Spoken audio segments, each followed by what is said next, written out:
Good morning everyone. मैं इसके Pandey bypass TV से।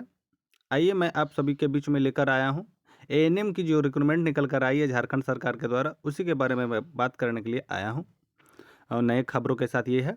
तो आइए सबसे पहले हम लोग जानते हैं कि ये रिक्रूटमेंट में क्या योग्यता है, क्या एलिजिबिलिटी है, कितना फॉर्म, कितना शुल्क रखा जाएगा, इसकी जानकारी हम लोग लेते हैं। तो सबसे पहले हम लोग यहाँ साथियों आते हैं और यहाँ देखते हैं। इसमें परीक्षा शुल्क जो है सो आप देख पा रहे होंगे, यहाँ 100 रुपये रखा गया है। यहाँ पे परीक्षा शुल्क आप देख पा रहे होंगे साथियों कि इसमें रखा गया है कितना, 100 रुपये इसमें रखा गया है। 100 रुपया और SC ST और अन्य कैटेगरियों के लिए जो है सो यहाँ पे 50 रुपये रखा गया है। तो आप देख पा रहे होंगे यहाँ पे। उसके बाद आइए नीचे देखते हैं। यहाँ पे रिक्तियों का विवरण इस प्रकार से दे रखा है, सारणी आप देख पा रहे होंगे, इस प्रकार से बनाया गया इसका टेबल को। तो इसमें से टोटल जो है सीटों की संख्या आप देख पा रहे होंगे यहाँ 320 है, 320 है। और बैकलॉग में एक अलग नोटिफिकेशन में जो आई है उसमें 161 सीटें हैं उसमें। तो टोटल मिलाकर हम लोगों के पास कितना हो जाता है, 31-81 सीटें हो जाती है। तो ये सीटें हैं हम लोगों के पास एनएम के लिए। अब यहाँ पे देख लेते हैं कि कैटेगरी वाइज देखिए यहाँ पे कैसे रखा गया है। तो जनरल के लिए कुछ सीटें ऐसे हैं, जनरल के लिए कुछ सीटें आप देख पा रहे होंगे। धनबाद के लिए 134 है, फिर आगे देख रहे हैं अनारक्षित के लिए 71 है, फिर अलग वर्गों के लिए 13 है, फिर यहाँ आप देख पा रहे होंगे सब के लिए कैटेगरी वाइज यहाँ पे डिफाइंड कर दिया गया। ठीक उसी प्रकार से हम लोगों का यहाँ पे रिक्रूटमेंट है, आप देख पा रहे होंगे यहाँ पे, इसको देख लेंगे। उसके बाद नीचे आइए हम लोग देखते हैं इसको कि इसमें योग्यता क्या है, एलिजिबिलिटी क्या है, इसकी जानकारी हम लोग लेते हैं, पुष्टि करते हैं। तो यहाँ पे देखिए महिला स्वास्थ्य कार्यकर्ता आप यहाँ पे पढ़ पा रहे होंगे ANM। इसकी जो वेतनमान होगी वो है आपका 5200 से लेकर 20,200 रुपये ग्रेड पे, 2400 सातवां पुनरीक्षित वेतनमान लेवल 4 के अनुसार से आपको मिलेगा। तो लगभग आप देख पा रहे होंगे 40,000 कुछ रुपए आपका यहाँ पे पेमेंट, फर्स्ट पेमेंट लगेगी। ठीक है। अब यहाँ पे हम लोग जानते हैं कि विहित शैक्षणिक योग्यता क्या है। तो आप देख पा रहे होंगे यहाँ पे मैट्रिक या 10वीं पास, मैट्रिक या 10वीं पास ही। देखिए देखा जाए तो अधिकतर बच्चों को हम भी सजेस्ट करते हैं कि आप 10th कीजिए और ANM कीजिए, और ये बढ़िया अपॉर्चुनिटी होता है। आप कर लेते हैं तो आपके लिए ये अपॉर्चुनिटी बढ़िया हो जाती है कि आपको तुरंत ही कहीं ना कहीं आपको प्लेसमेंट हो जाएगी। तो यही पे यहाँ पे लिखा है कि आप 10वीं पास कीजिए 45% अंकों के साथ, और साथ ही साथ 18 माह का ANM प्रशिक्षण उत्तीर्ण होनी चाहिए, और वो भी कहाँ से, झारखंड राज्य नर्सिंग काउंसिल से निबंधित हो। समझ में आ गई बातें। उसके बाद आइए नीचे देखते हैं हम लोग, नीचे क्या है। नीचे पे हम लोग देखते हैं इसकी उम्र सीमा क्या है।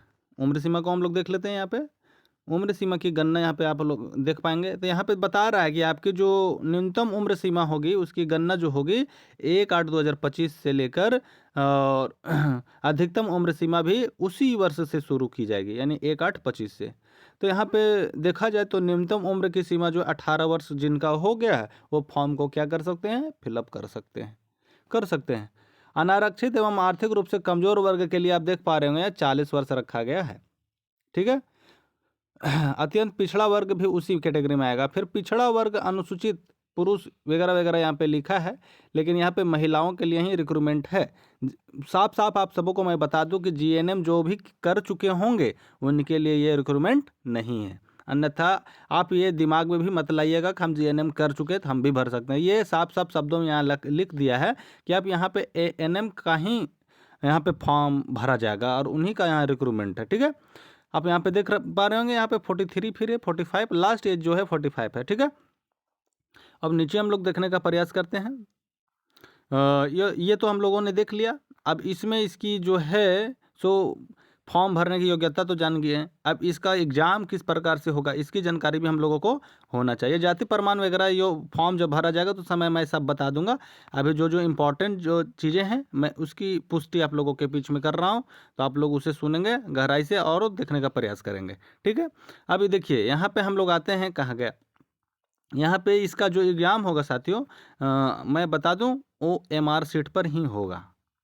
आपको मैं बता रहा हूँ OMR सीट पे। हाँ देखिए यहाँ लिखा है साफ साफ शब्दों में, यहाँ पे लिख दिया है 18 नंबर में। आप देख पा रहे होंगे यहाँ पे, देखिए यहाँ पे देख पा रहे होंगे OMR सीट पे इसकी एग्ज़ाम होगी। एग्ज़ाम हो गया, अभी नोटिफिकेशन तो अलाउ नहीं किया है, अभी तो फॉर्म भरने का अलाउ नहीं किया, तो एग्ज़ाम की बातें तो अभी छोड़ दीजिए, दूर ही छोड़ दीजिए, सबसे बढ़िया रहेगा। लेकिन मेरा बताना काम है, इसलिए मैं बता दे रहा हूँ आप लोगों को। इसकी परीक्षा भी उसी प्रकार होगी ओएमआर शीट पर।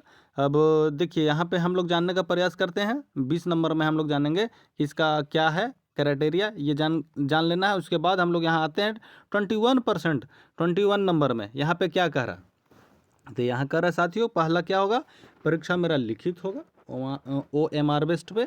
उसके बाद मैट्रिक का सर्टिफिकेट और इंटरमीडिएट का सर्टिफिकेट और प्रशिक्षण जो आप प्राप्त किए हैं उसको, उसके अनुसार से आपका क्या किया जाएगा, मेरिट लिस्ट बनाया जाएगा। ठीक है, तो अब हम यहाँ पे देख लेते हैं क और ख में। क और ख का प्राप्तांक 50 अंक अधिकतम होने चाहिए और ख का क्या होना चाहिए, 10 अंक अधिकतम होने चाहिए। अब देखिए यहाँ पे क्या लिखा है कि 60% से ऊपर या समकक्ष हो यानी उसके बराबर हो तो आपको कितना मार्क्स मिला जाएगा, 10 अंक आपको दिया जाएगा।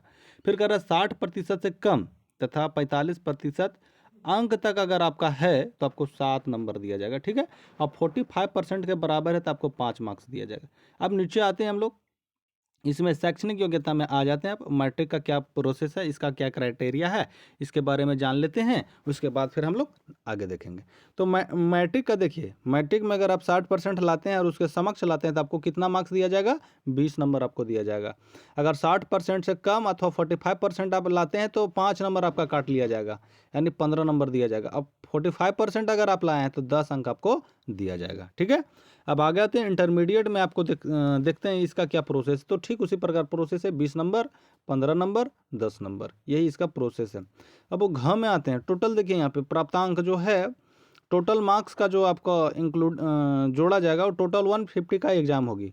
150 में क ख ग घ सबको जोड़कर 150 का एग्ज़ाम लिया जाएगा। ठीक है, उसके बाद आगे आते हैं। इसका एग्ज़ाम होने के बाद साथियों, इसका एग्ज़ाम होने के बाद ही इसका मेरिट लिस्ट जारी किया जाएगा। अब मेरिट लिस्ट में अब जो अव्वल होंगे उनका होगा।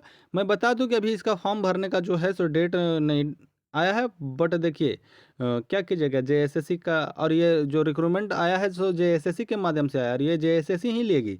तो जेएसएससी में देखिए कब तक अपडेट करता है, जब अपडेट कर दिया जाएगा फॉर्म भरने का तो मैं आप लोगों के लिए स्पेशल एक वीडियो बना दूंगा फॉर्म भरने का। तब तक के लिए बने रहिए वीडियो में, वीडियो को देखिए, लाइक शेयर कीजिए और सब्सक्राइब कीजिए चैनल को। तब तक के लिए जय हिंद, वंदे मातरम। फिर मिलते हैं नेक्स्ट वीडियो में, तब तक के लिए जय हिंद।